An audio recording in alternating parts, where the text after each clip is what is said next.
피해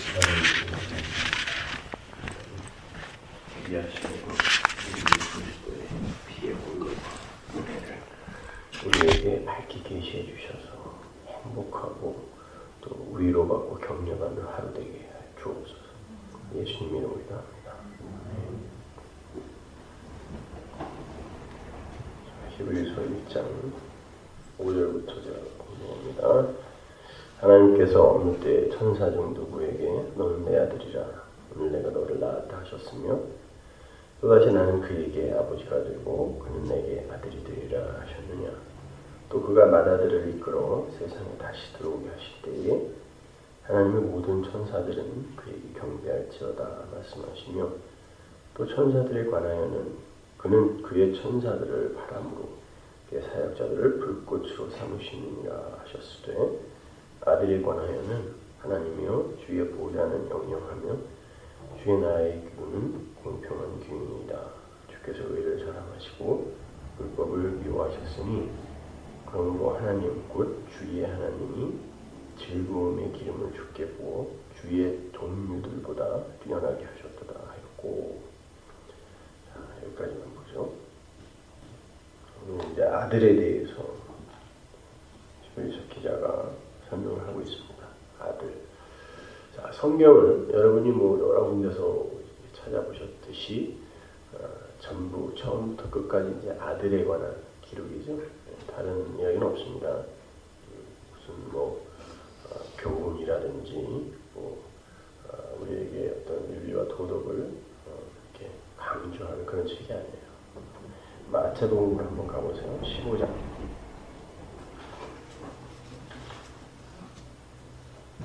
15장 7절. 외식하는 자들아 이사야가 너희에 관하여 잘 예언하였도다 이르시되 이 백성이 입술로는 나를 공경하되 마음은 내게서 멀도다. 사람의 계명으로 교훈을 삼아 가르치니 나를 헛되이 경배하는도다. 예수님이 하신 말씀이에요. 뭐라 그러는 거예요?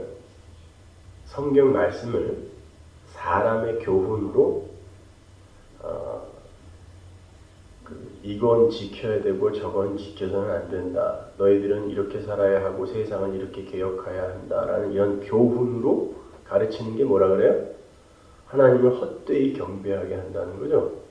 근데 이게 이사야가 한 말이니까 구약 때나 신약 때나 늘 이랬다는 거죠. 그러니까 오늘날도 똑같이 이 성경을 이야기하고 설교를 하면서 이렇게 사세요 저렇게 사세요로 결론을 내는 건 하나님을 헛되이 경배하게 하는 거라는 거예요. 하나님이 하신 말씀이란 말입니다. 이것이. 그러니까 교회 안에 이렇게 보면은 항상 그렇게 이제 이 성경 말씀 어떤 인간 중심으로 보게 되면 그렇게 자기의 어떤 그 됨됨이나 행함을 갖고 다른 이들을 판단하는 그런 이들이 분명히 있어요. 그래서 이렇게 갈라지게 되는 걸 저는 봐요. 저는 이제 이 위에서 이렇게 객관적으로 여러분을 볼 수 있기 때문에 그리고 이제 원치 않는데도 사람들이 그냥 이러저러한 격려를 통해서 자꾸 이런 얘기 저런 얘기들 이렇게 해주니까 그냥 골치 아파 죽겠는데 들어보면 이런 사람은 이런 사람이고 저런 사람은 저런 사람이구나 이렇게 판단이 분명히 가요. 여러분 성령을 받은 이는요 뭘 대단하게 배우지 않고 성경 말씀을 그렇게 대단하게 체계적으로 공부하지 않아도 그거 알아먹어요. 이야기하면요. 예를 한번 들어볼까요? 세례 요한이 아직 태어나기도 전에 성령이 임하니까 6개월 된 태아가 마리아 뱃속에 예수님을 알아봅니다. 그게 성령 받은 자예요. 성령 받은 이는 뭘 대단하게 배워서가 아니에요. 그리고 무슨 IQ가 좋거나 무슨 학식이 뛰어나서 이게 아니라 성령은 아들이 누구이며 니들은 도대체 어떤 존재인지를 가르쳐주는 분이기 때문에 말씀을 이렇게 던져보면은 그 사람이 성령을 받아서 지금 신앙생활을 하는지 아니면은 그냥 자기의 어떤 종교적 그 욕망의 욕구의 성취로 종교 행위를 하는지 금방 알 수 있게 돼요. 그래서 자꾸 이제 사람들하고 제가 이야기를 섞지 않으려고 하는 이유가 그런 것에 대한 실망이 너무 크기 때문에 그냥 자꾸 그냥 말을 섞지 않으려고 하는 거예요.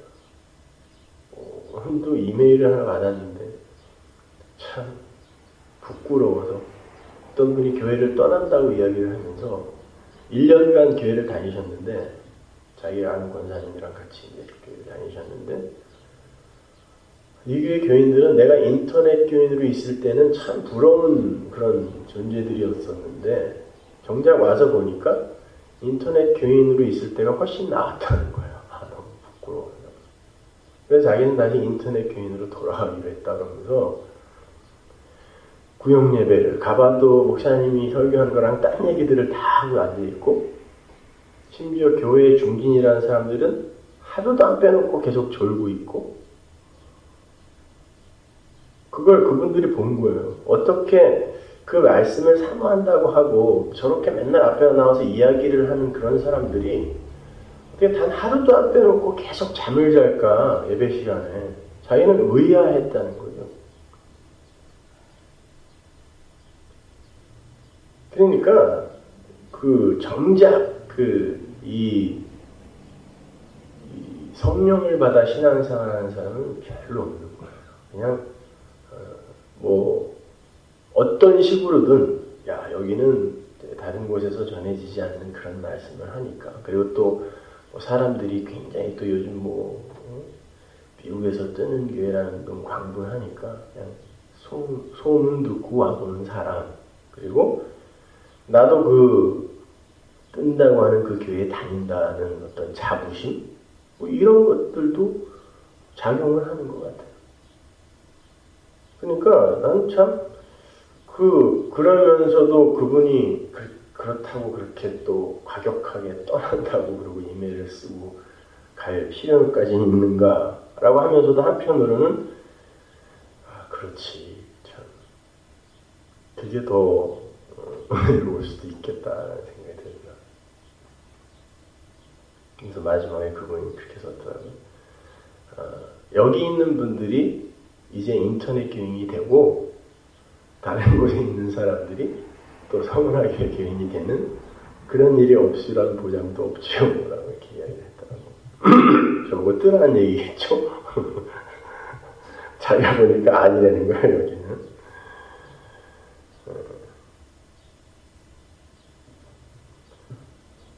여기 보면 히브리서 기자가 지금 아들에 대해서 계속 이야기를 하면서 천사들의 이야기를 해요. 왜 아들을 천사로 안 보냈겠는가? 여러분 한번 생각해 보셨어요? 아들을 왜 천사로 안 보내고 하나님의 아들인데 왜 그들을 그 하나님의 아들을 사람으로 보내셨을까? 거기에 대한 이야기를 하는데 이게 지금 시편 2편을 그대로 인용해다가 쓴 거거든요. 시편 2편에 보면 내가 오늘날 너를 낳았다라고 이야기를 하죠. 그 너를 낳았다라는 그 말이 뭐냐면 내가 이제 어떤 목적을 갖고 너를 사랑으로 세상에 보냈다는 뜻이에요.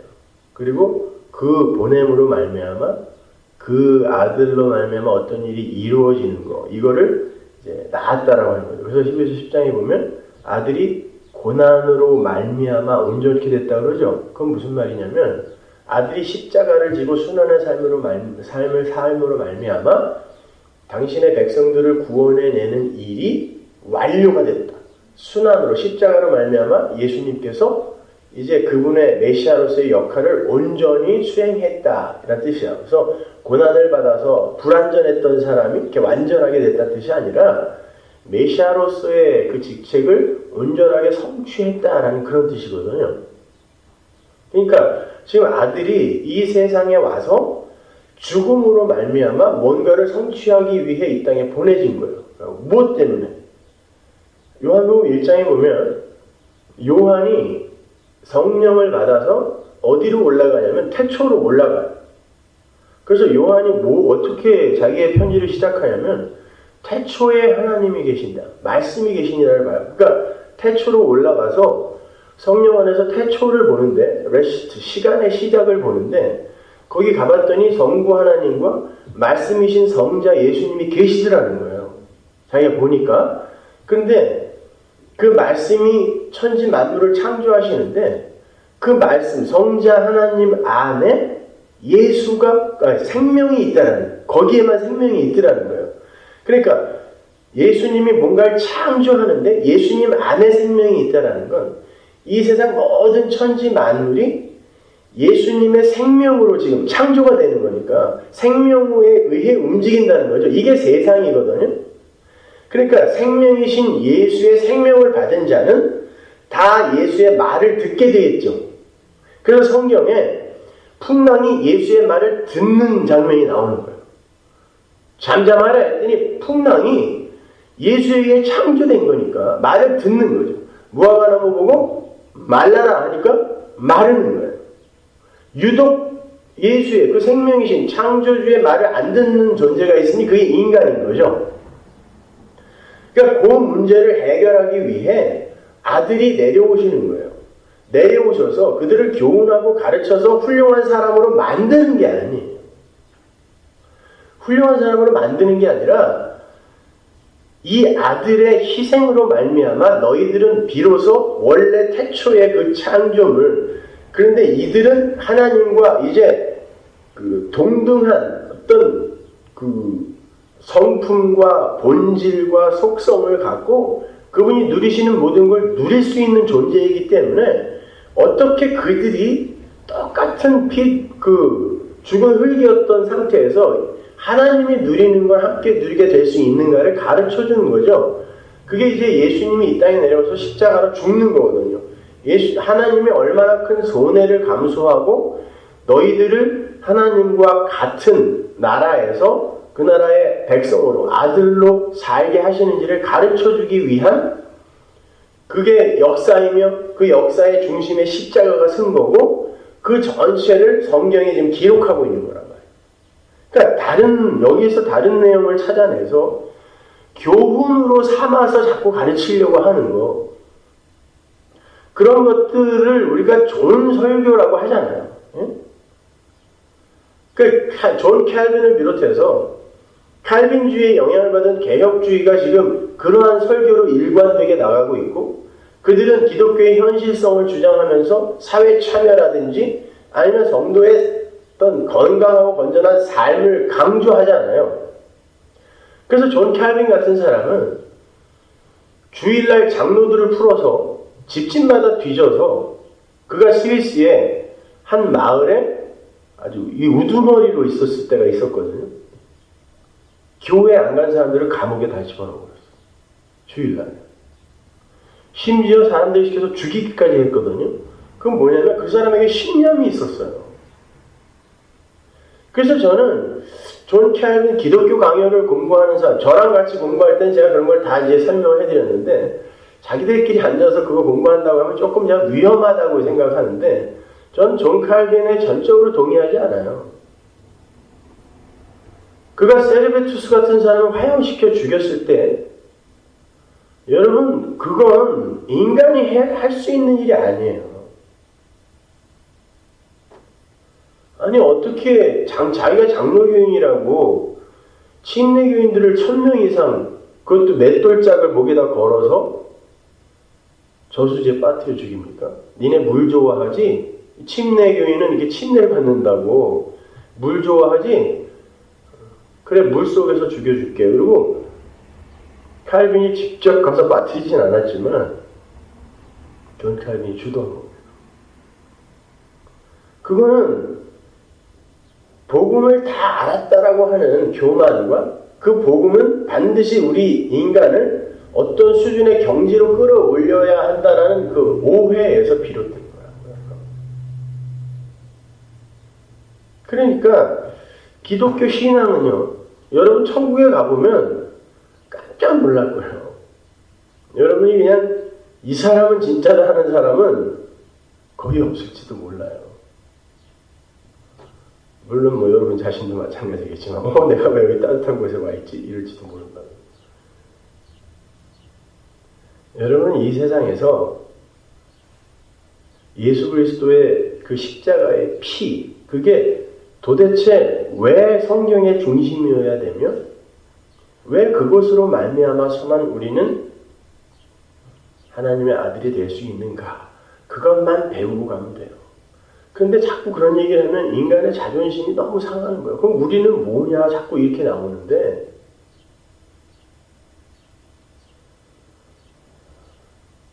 우리가 뭐에 뭐기는 아무것도 아니지.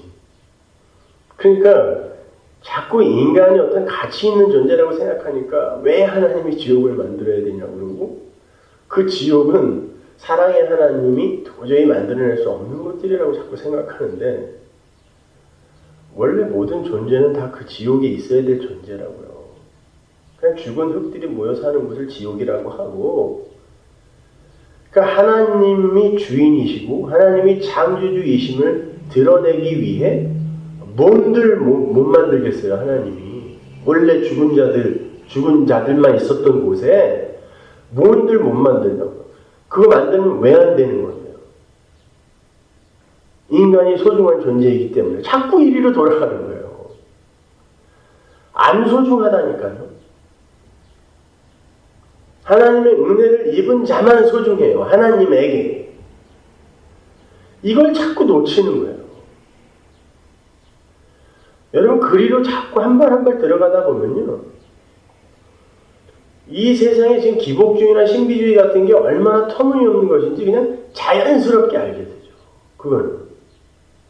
전부 내가 뭔가를 얻어내야 하고 내 비전과 야망을 성취해내야 하고 이런 것에 중점을 두고 신앙생활 하니까 신비주의도 나오고 기복주의도 나오고 성공주의도 나오고 물량주의 뭐 별게 다 나오는 거잖아요. 근데 우리가 절대로 하나님 앞에서 그런 존재가 아니다라는 걸 알아가면 알아갈수록 주여 불쌍히 여겨 주옵소서 이 이야기밖에 안 나와요. 그러니까 자꾸 그러니까 오늘날 교회는 반성은 많이 하는데 왜냐하면 반성이라는 것 자체가 나는 반성까지 할 수 있는 괜찮은 사람이다라는 그걸 챙겨가는 거예요. 그러니까 반성은 많이 하는데 회개는 안 하는 거예요. 회개가 뭐냐면 회개는 내가 오늘 하루 한 일을 반성하여 하나님 앞에 저 이런 죄 지었으니까 내일부터는 오늘보다는 조금 나을 거예요, 하나님. 이게 회개 아니에요. 그거는 가인도 했던 거고요. 유다도 했던 거라고요. 회개는 하나님이 찾아오셔서 저 살려내지 않으면 저는 이런 존재밖에 안 되는 쓰레기군요. 이거 알아먹는 걸 회개라고 해요. 그런데 반성 정도를 해놓고 나는 회개까지 했다라고 이렇게 챙겨가는 거예요. 가치를 챙겨가는 거예요. 천만의 말씀입니다. 그래서 2장으로 합니다.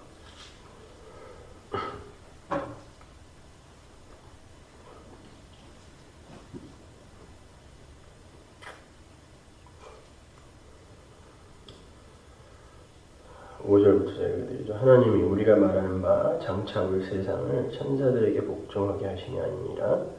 그러나 누구인가 어디에서 증언하여 이르되 사람이 무엇이기에 주께서 그를 생각하시며 인자가 무엇이기에 주께서 그를 돌보시나이까.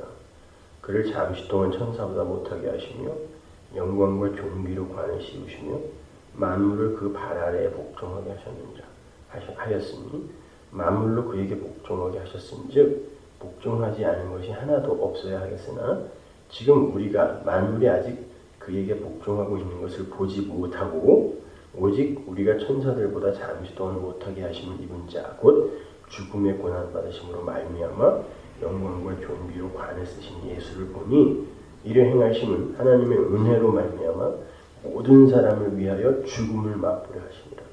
그러므로 만물이 그를 위하고 또한 그로 말미암은 이가 많은 아들들을 이끌어 영광에 들어가게 하시는 일에 그들의 구원의 창시자를 고난을 통하여 온전하게 하심이 합당하도다. 거룩하게 하시는 이와 거룩하게 함을 입은 자들이 다 한 근원에서 난지라. 그러므로 형제라 부르기를 부끄러워하지 아니하시고. 거룩하게 하시는 이는 예수님, 거룩하게 된 자는 우리예요. 근데 한 근원에서 났다는 건 예수님이 그렇게 죽고 살아나셔서 하늘보좌 우편에 앉으신 그 안에 우리 들어있다는 뜻이에요. 여러분 생각해 보세요. 아브라함이 하나님으로부터 의인이라는 칭호를 받았죠. 그럼 구원받았다는 뜻이거든요. 근데 아브라함 때 율법이 있었어요? 없었어요? 율법은 아브라함 430년 이후에 주어진 거죠. 그러면 율법이 인간의 구원과 관계가 있다는 거예요? 없다는 거예요? 이스라엘이 율법을 받은 건 홍해 건넌 후입니다. 애굽에서 받은 거 아니에요. 이스라엘, 영적 이스라엘이라는 건 예수의 피를 이해하느냐 아느냐로 재구성되는 거예요. 그래서 이스라엘이 애굽에서 나왔는데도 불구하고 예수의 피를 이해하지 못한 자들이 광야에서 다 죽는 모습이 그려져 있는 거예요. 그러니까 애굽에서 나왔다 할지라도 교회에 나온 인간들이라 할지라도 예수의 피 이해 못하면 여기가 광야라는 뜻이에요. 여기서 다 죽는 거예요, 그냥. 그래서 예수의 피로 말미암아 광야로 건너왔다고 할지라도 그들이 예수의 피의 은혜를 이해하지 못하면, 은혜를 이해하지 못하고 그 은혜에 의해 주어진 게 뭔지 알지 못하면 그냥 애굽 사람 취급하는, 그러니까 죽이는 거죠. 가나안에 들어가서도 마찬가지예요. 가나안에 들어가서도 가나안 사람과 이스라엘 사람은 하나님이 뭔가를 설명하기 위해 가르지만 거기에서 가나안 사람과 똑같이 이 피의 의미를 이해하지 못한 이들을 가나안 취급해서 죽이는 거예요. 그러니까 여러분이 예배당에 나와서 예수 그리스도의 그 피에 감사하고 찬송하는 자가 되지 못하고 무언가 내가 하나님이 율법에서 말씀하신 하나님을 목숨 걸어 사랑하고 내 이웃을 내 몸처럼 사랑하는 자로 성숙되어지겠다라는 요걸 지향점으로 삼아버리면 여러분은 정말 크게 잘못 가고 있는 거예요. 그건 당연히 내 안에 계신 성령이 지향해 가는 삶이니까 거기에 관심을 두시는 게 아니라 내 안에서 성령의 손을 두고 행하게 하실 때 고민을 하세요. 많이 고민하세요. 그래서 제가 주일날도 어떻게 이렇게 고민 없이 자유를 방종처럼 누리는가라고 말씀을 드렸던 거거든요. 지금 어떻게 된 게 은혜에 대한 설교를 했더니 이제 구역 예배에서도 아예 와인을 갖다 놓고 시작하는 데가 있다고 그러더라고요.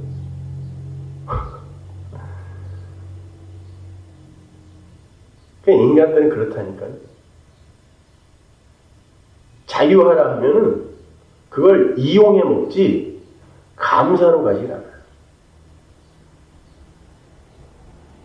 그래놓고 예배 끝나고는 찾아와서 소리소리 지르면서 내가 그렇게 술 먹는 거를 교회 설교 시간에 나는 누가 저를 아직도 그렇게 유치한 수준으로 보나 봐요.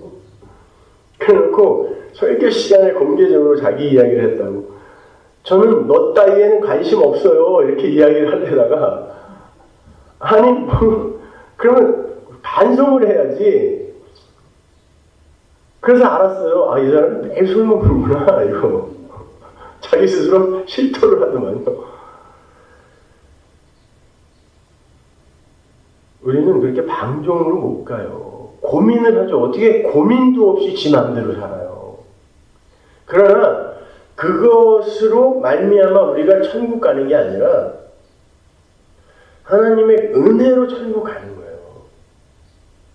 그거를 절절히 깨달은 사람은 정말 자기가 그런 행위를 하는 것을 갖고 고민하고 가슴을 치지, 야 우리 목사가 이제 은혜로 간다 그랬으니까 맘대로 살자 이렇게 안 간다니까요. 아니 선머라 교회에서 세상에 교인들끼리 만나서 폭탄주를 만들어 먹는다는 소리를 듣고요. 여기는 이제 볼장 다 받고 이 사람들이 이제 진짜 인터넷 교인 돼야 되겠구나라는 생각을 가졌어요, 제가요. 이게 말이 되냐고요.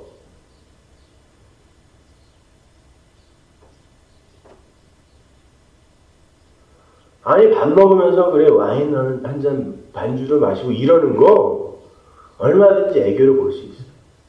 그리고 부끄럽게 숨어서 폭탄주를 먹던 대포주를 먹던 상관 안 하겠어요. 예?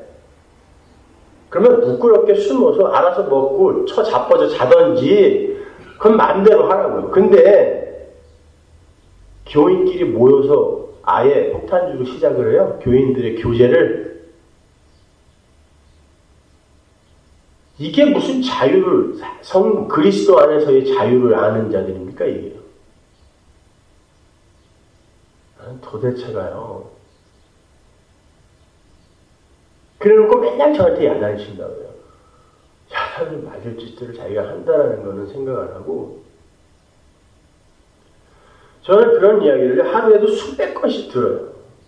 고자질하는 사람도 많고, 이메일을 그냥 뭐 수십 통씩 써가지고 이랬는데요, 저랬는데요.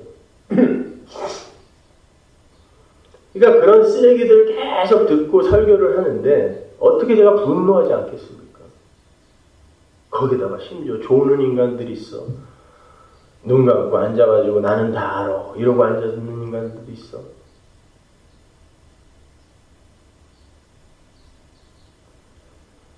여러분 신앙생활은 목숨 걸고 하는 거예요. 매일같이 가슴 쥐어뜯으면 눈물이 나와야 그게 신앙생활이지. 어떻게 나는 다 알아요? 알긴 뭘 다 알아요, 우리가요. 여러분 한번 생각해 보세요. 이스라엘의 유대인들이 갖고 있던 구약의 율법만, 문서화된 율법만 613개. 거기다가 마음, 산상수훈에서는 하나님이 우리의 마음까지 살피라고 그래요. 그리고는 하나님을 목숨 바쳐 사랑하라고 그래요. 이게 율법이거든요. 이걸 누가 지켜낼 수 있냐고요. 그런데 그거 온전하게 다 지키지 않으면 다 빵점 그랬다고요, 하나님이. 그러면 우리가 도대체 그분 앞에서, 그분의 은혜 앞에서 어떤 자리로 내려가야 되겠냐고요. 그러니까 성경에 나오는 수많은 하라 하지 말라 이런 명령들을 바라보면서 야 정말 지금 하나님이 나 당장 지옥 보내도 난 아무 할 말 없는 사람이구나.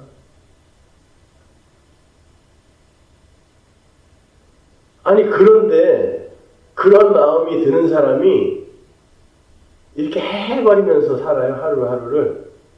진짜 그게 진심에서 우러나오는 거라면 그 하나님과 단절되어 지옥으로 떨어진다는 게 얼마나 무시무시한 것인지 진짜로 아는 사람이고 그게 내일이라고 지금 생각이 되는 사람이 실실거리고 헤헤거리냐고. 말이 안 되는 거죠. 히브리서 10장으로 갑니다.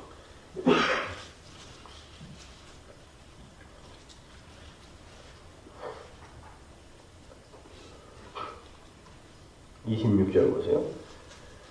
우리가 진리를 아는 지식을 받은 후 짐짓 죄를 범한즉 다시 속죄하는 제사가 없고. 자, 여기서 진리를 아는 지식이 뭐냐면 지금 히브리서 읽어보셨으니까 아시겠지만 히브리서는 1장부터 9장까지 전부 뭘 얘기하냐면 진짜 대제사장, 진짜 어린 양인 예수에 대해서 이야기하죠. 그분이 휘장이고 그분이 찢겨짐으로 말미암아 우리가 성소에 들어가는 담력을 얻었다. 이게 진리란 말이에요. 그런데 여기서 뭐라고 하냐면 우리가 그 진리를 아는 지식을 받은 후에도 짐짓 죄를 범하면 이게 뭐겠어요? 여전히 율법을 갖고 니네 이거 행하지 않으면 하나님이 중도에 탈락시킬 수도 있어. 이게 죄를 범함이거든요. 이게 진리를 불의로 막는 거죠. 우리가 로마서 공부하고 있는 부분이잖아요. 요즘에. 다시는 절대 속죄하는 제사가 없고 오직 무서운 마음으로 심판을 기다리는 것과 대적하는 자를 태울 맹렬한 불만 있으리라. 모세의 법을 폐한 자도 두세 증인으로 말미암아 불쌍히 여김을 받지 못하고 죽었거든. 하물며 하나님의 아들을 짓밟고 이게 뭐야? 십자가의 그 의미, 그 공로, 은혜를 짓밟고 지들이 거기에 뭘 돕겠다고, 보태겠다고 하는 자를 이야기하는 거죠.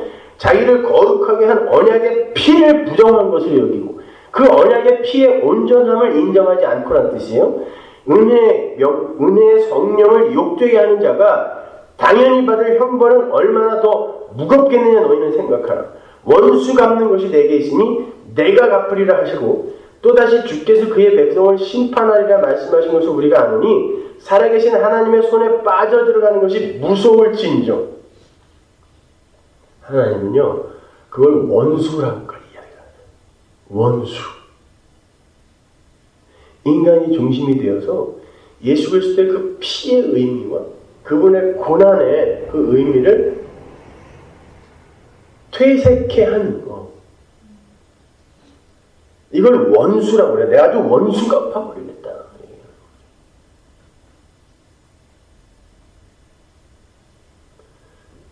우리가 무엇을 본받자. 이건 뭐 우리 한글도 마찬가지고 모든 언어에서 본받자라는 건 본이라는 건요 본질일 뜻이에요. 네? 본 한문으로 본자. 그걸 본받는다는 건 동료일 때만 가능한 거예요. 그렇잖아요.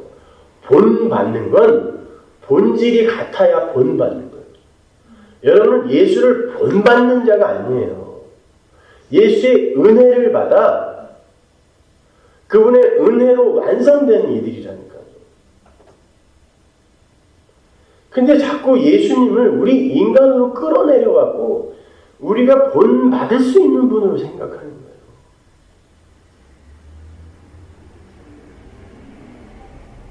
여러분 우리는 말씀을 지켜서 천국 가는 게 아니에요. 그거 신앙생활 아니에요. 말씀을 지켜서 천국 가는 게 아니라 이 성경에 적혀있는 그 수많은 말씀들 그 말씀들이 누구 안에서 지켜져서 우리에게 선물되어지는가 여러분이 그걸 배우셔야 돼요. 그러니까 1차적으로 여러분이 성경에 나오는 수많은 그 이야기들을 보면서 이건 우리가 지켜내야 하고 본받아야 할 이야기로 보시면 여러분이 조금 아까 예수님의 말씀에서 읽은 것처럼 그거는 엉뚱한 교훈을 받는 거예요.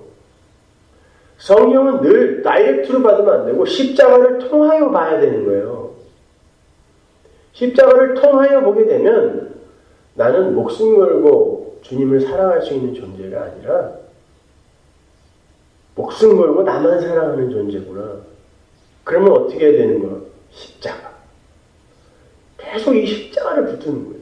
근데 내 안에 그러한 어떤 나의 그 종교적인 그 신념과 그리고 나의 그 욕망들 있죠. 이런 것들이 막 분투가 일어나고 고민이 되면서 점점 그 십자가를 알아가는 게 신앙생활이란 말입니다. 다른 거를 여러분이 거기서 찾으려고 하시면 안 되는 거예요.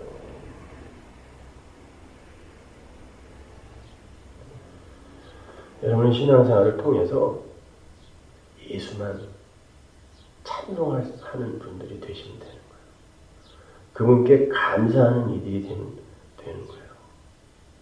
이 마다들이 하나님께 올라감으로 말미암아 우리가 2장에서 찾아 읽은 것처럼 많은 아들들이 그 마다들의 뒤를 이어 올라간다 그러잖아요.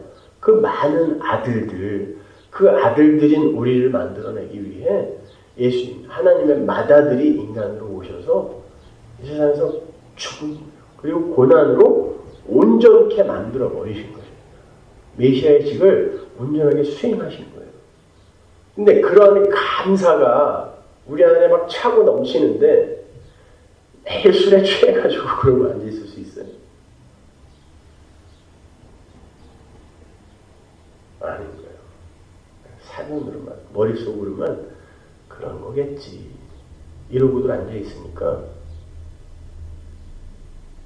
막 나가는 거예요. 또 하나 배웠어요. 사람은 가르쳐서 되는 거 절대 아니구나. 저는 진짜 목숨 걸고 가르친 거거든요. 7년 동안. 여러분 1시간 반씩 설교하는 거 쉽지 않아요. 그리고 막 하는 거 아니거든요. 고민하고 그 원고 써놓은 거 어디를 잘라서 어떻게 이어붙여서 이해를 시킬까? 근데 열심히 그렇게 가르쳐도요, 결과가 이래요.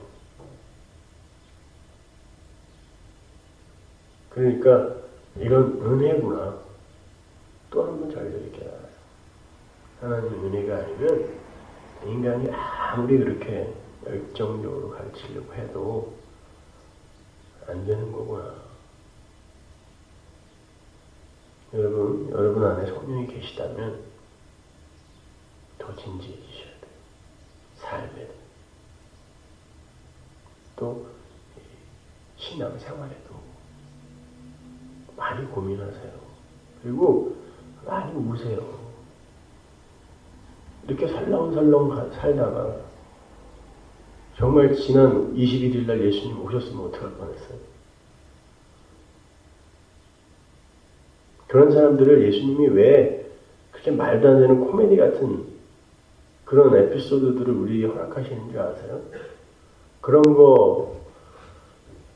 코미디 같은 모습 속에서도 성도는 그렇지. 오늘이라도 오실 수 있는 거지. 그리로 가서 정말 자기의 삶을 한번 다시 돌아보라고 우리에게 그런 거 허락하시는 거예요. 아, 웃기지 마. 내 삶 속에는 웃기지 말라뇨. 언제 여러분 목매달고 싶은 일이 일어날지 몰라요. 그거는 예고하고 오는 게 아니거든요. 만약 그런 상황이 되거나 아니면 사고로 여러분이 이 세상을 언제 떠날지 누가 알아요. 하나님은 나를 지켜주실 거야. 첫날은 왔어. 그러면 그때가 이제 종말인데 심판이 오게 되는데 그때 여러분 뭐 내놓을 것이냐? 뭐 내놓으실 거냐고. 하나님 앞에 여러분의 기특한 삶 내놓으실 거예요. 나는 내 재산 이만큼 헌금했습니다. 이만큼 많이 전도했습니다. 이만큼 종교행위를 열심히 했습니다.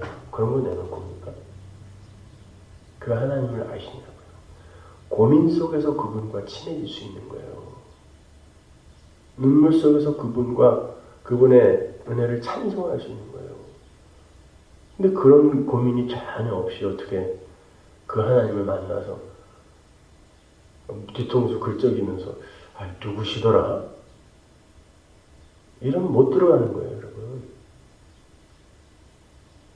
내 기도 속에서 고민 속에서 만났던 그분이 거기 계실 때 와락 껴안을 수 있는 거지. 목사한 이야기 속에 있던 그 하나님. 그 하나님을 만나면 생경할 뿐이에요. 그럼 여러분 그곳에 가서 그 생경한 고집불통 할아버지와 사는 것 자체가 지옥이에요. 이해가 안 가기 때문에. 왜 내가 이 자존심을 갖고 저분의 말을 들으면 이렇게 살아야 되나. 이게 지옥이거든요. 이 역사와 인생 속에서 그분과 친해지셔요. 왜 그분이 아들까지 죽이셨는지 고민하세요. 기도하겠습니다.